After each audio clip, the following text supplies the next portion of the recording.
So I can't always control my feelings or the things that I think, or even the things that I or we see and experience and have to go through. But I have found that I can control what I do with it, what I do next, how I react to it. And by doing that, that really determines the things that get to have power over me. I'm actually going to, share how I started out my day today and a little process that I went through.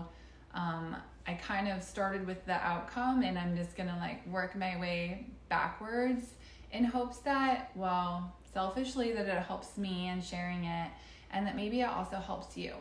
I was kind of in that in between, half awake, half dream.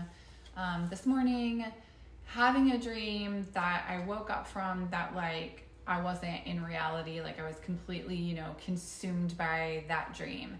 And I, obviously that dream stemmed from things that I do have feelings and thoughts about, and consciously I'm able to have a little bit more control over it, but subconsciously, clearly I wasn't able to. And I was dreaming about it, and it just I couldn't shake it. So I got up to get out of bed, and before my feet hit the floor, I just decided to pray about it, surrender it, work through it. Didn't feel taking that on alone. So that was my first response. And this dream wasn't bad in of itself, but it doesn't to go down that rabbit hole, to dwell on it.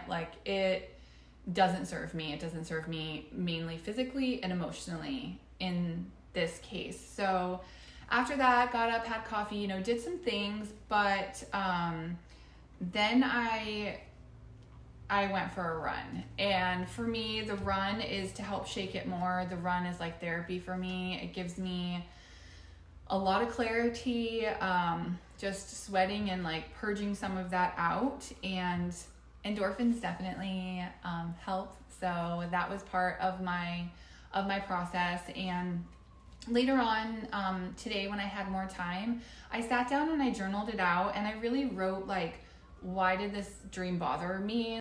Why did it have such a big impact on me? What are the reasons that I shouldn't dwell on it or feed into it? And what does going down that rabbit hole, if I was to do that, cost me? What does it cost me emotionally, physically, mentally? What does it cost me now? And what does it cost me later? And then ending up, again, just closing that up with having prayer. And I want to finish by saying what I started with, and that's just that, man, how many times have our feelings taken us for a ride? How many times do we don't even mean to, and thoughts that don't serve us, that don't serve our purpose, that don't serve even other people around us, just come into our head without our permission, and even things that happen to us that are outside of our control. But our reaction and just how we respond and what we do with those thoughts and those feelings and those experiences that we didn't necessarily want and don't have control over, those are the things that determine what can have power over us. This was kind of a little bit of a vulnerable share for me. Sorry I couldn't share exactly the dream, but it would have taken way too long, and it was super personal. Did this connect? Was it helpful in any way? Relevant for you, even if it's a little bit of a different situation? I would love the feedback. I would love to know, especially if these are kind of things that you would like to see me continue to share with you.